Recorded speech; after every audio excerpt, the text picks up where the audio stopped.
Mesdames et messieurs, bonsoir et bienvenue dans Notre fonction publique, votre rendez-vous dédié à la valorisation des talents, des réformes et des acteurs qui font avancer l'administration ivoirienne. Aujourd'hui, nous consacrons cette édition à une institution essentielle dans la promotion de l'excellence professionnelle. Il s'agit du secrétariat de l'Ordre du Mérite de la fonction publique. Quelle est sa mission? Comment les agents sont-ils sélectionnés et distingués? Quelles innovations ont été introduites pour renforcer la transparence et la culture du mérite? Et surtout, comment l'Ordre du Mérite contribue-t-il à l'émergence d'un fonctionnaire exemplaire au service d'une administration moderne et performante? Pour en parler, nous recevons Madame Halima Camara, chef du secrétariat de l'Ordre du Mérite de la fonction publique. Bienvenue à tous. Madame Camara, bonsoir et merci d'être notre invitée. Bonsoir, madame. Merci pour l'occasion que vous donnez au secrétariat de l'Ordre du Mérite d'être connu. Alors, votre structure assure la gestion de l'Ordre du Mérite, mais quelles sont vos missions? Bon, je tiens d'abord à remercier madame le ministre d'État, ministre de la fonction publique et de la modernisation de l'administration pour son leadership éclairé, qui met en œuvre la vision du chef de l'État en matière de qualité de l'administration. Concernant nos principales missions, il y en a deux. La première, c'est d'instruire les propositions de candidature à la décoration. Et la deuxième mission, c'est de préparer les actes de distinction à la décoration. Et quel type de distinction existe au sein de l'Ordre du Mérite? Et il y en a deux. Il y a la décoration à titre normal, avec un contingent de 500 au maximum, une personne à décorer.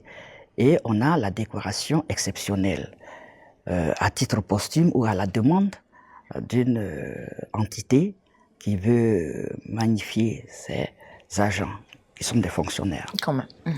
Comment expliquer le processus de sélection, en commençant par les propositions de candidature jusqu'à la décision finale? Bon, alors, je tiens à remercier la direction des systèmes d'information avec à sa tête Monsieur le directeur Enza Ouattara, qui nous accompagne tout au long du processus. Bon, alors, il nous donne, à travers le SIGFAE, qui est le système intégré de gestion des fonctionnaires et agents de l'État, la taille de la population ayant 10 ans dans l'administration. Ça, c'est la population totale. Il nous donne aussi la taille de cette population de 10 ans ayant 10 ans dans l'administration dans chaque structure, c'est-à-dire les ministères techniques et les institutions de la République. Et partant de là, par la règle de 3, nous arrivons à calculer le quota, ce qui doit appartenir à telle ou telle structure. En partant de là, Madame le ministre d'État, ministre de la fonction publique, adresse un courrier aux premiers responsables de ces structures pour leur notifier leur quota. Et à la suite, nous attendons que ces structures-là, ministères techniques et institutions, nous renvoient leur liste que nous consolidons dans un premier temps. Ensuite, Madame le ministre d'État prend un arrêté, voilà, pour nommer les membres du conseil de l'ordre qui doit se tenir pour statuer sur la liste.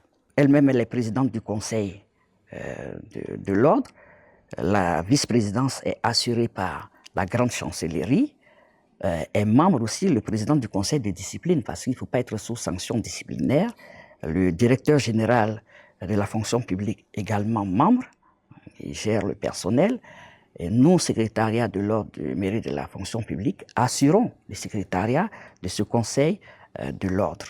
Sont également membres les DRH des ministères techniques, qui sont le prolongement de la fonction publique dans les ministères. Une fois que les personnalités sont nommées pour siéger au conseil, la validation ultime de la liste est faite avec un procès verbal. Quand on a la liste définitive, on prépare donc les médailles et les diplômes. Voilà.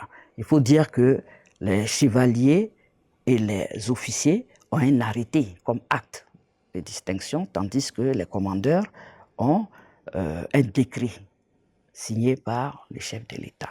Nous, secrétariat de l'Ordre du Mérite, organisons avec le cabinet ministériel la cérémonie solennelle de décoration. Très bien. D'accord, mais quand on parle de mérite, il y a forcément des critères d'éligibilité et d'appréciation. Est-ce qu'on peut en avoir, j'ai envie de dire, une idée? Voilà, quand on parle de mérite, vraiment, c'est des qualités, c'est l'ensemble des qualités morales, intellectuelles, professionnelles d'un individu qui suscite d'ailleurs l'admiration de ses pairs et puis la reconnaissance de la société, la reconnaissance ici de l'État. Pour être éligible, on va dire, il faut avoir, comme je l'ai dit, pour la première nomination, au moins 10 ans dans l'administration publique, au moins 10 ans. Voilà, ce n'est pas systématique d'ailleurs, mais au moins 10 ans dans l'administration. Il faut être un fonctionnaire modèle, il faut être proposé par la hiérarchie ou se proposer pour la promotion, parce qu'une fois qu'on a été décoré, quand on n'a pas atteint encore le grade de commandeur, on peut aspirer à avoir un grade supplémentaire. Donc, pour la promotion, il faut au moins 5 ans d'ancienneté dans le grade directement inférieur.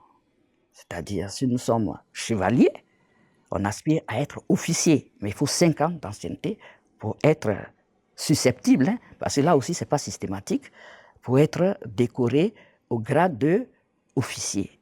Et d'officier, après 5 ans, on peut passer au grade de commandeur. D'accord. Voilà. Bah, c'est qui est clair. Alors, un autre pan nous intéresse dans la gestion de l'ordre du mérite. Il s'agit des innovations. Alors, qu'est-ce qui a été mis en œuvre ces dernières années pour moderniser la gestion de l'ordre du mérite? Bon, alors, on est dans un vaste ensemble. Madame le ministre d'État, voilà, a impulsé des projets très innovants qui s'appuient sur la transformation numérique. Et c'était une opportunité pour nous de rentrer dans ce cadre-là, avec l'appui de la direction des systèmes d'information. Donc on a digitalisé notre procédure de décoration. Le fonctionnaire peut se proposer à travers cet outil, n'importe où en Côte d'Ivoire. Tant qu'il a la connexion, il peut se proposer. S'il lui-même sait qu'il a des qualités, il est assidu, il est compétent, il respecte la hiérarchie, en tout cas des valeurs, ou alors le supérieur hiérarchique reconnaît sa valeur et le propose. Donc on a 2 modes. Avant, c'était un seul mode, c'était la proposition du supérieur hiérarchique. Or maintenant, je me fais confiance, je sais que je travaille, je suis assidu, je suis compétent ou compétente, je peux espérer être décoré, je m'inscris. D'accord. Voilà. Et alors, avoir la chance d'être validé par le premier supérieur hiérarchique et par la suite par le DRH en accord avec le premier responsable de la structure, ministère ou institution. D'accord. Alors, selon vous, Madame Camara, de quelle manière est-ce que ces distinctions-là stimuleraient l'excellence, l'éthique, la performance des agents de l'État? Bon, alors, Madame le ministre d'État décore au nom du président de la République. Vous savez, c'est une grande valeur. C'est pas une valeur marchande. Voilà, c'est une valeur sentimentale, on va dire, une valeur affective. Bon, alors, donc quand on est décoré, je vous assure que on a tout gagné. Parlons à présent de la cérémonie en elle-même. Quand est-ce que la prochaine se tiendra? La prochaine cérémonie se tiendra lors des journées de la fonction publique en juin, dans le cadre international des journées de la fonction publique, autour du 23 juin. Mais ce qu'on peut dire aux fonctionnaires, c'est de suivre les actualités de la fonction publique à partir de janvier-février pour l'inscription en ligne. Madame Camara, votre dernier mot à l'endroit des agents de la fonction publique? Le message que j'ai à donner aux fonctionnaires de Côte d'Ivoire, c'est de croire en sa décoration. Désormais, on peut s'inscrire, être acteur et être décoré. Et ça, c'est dans le souci de transparence. Ça, c'est une impulsion de Madame le ministre d'État. Il faut se faire confiance. Si on est sûr qu'on travaille bien, on est assidu, on a des valeurs, on peut aller s'inscrire. Je vous encourage à aller vous inscrire. Madame Camara, merci infiniment pour toutes ces réponses éclairantes. Et puis rendez-vous en juin prochain pour la grande cérémonie de l'Ordre du Mérite de la fonction publique. C'est moi qui vous remercie, madame.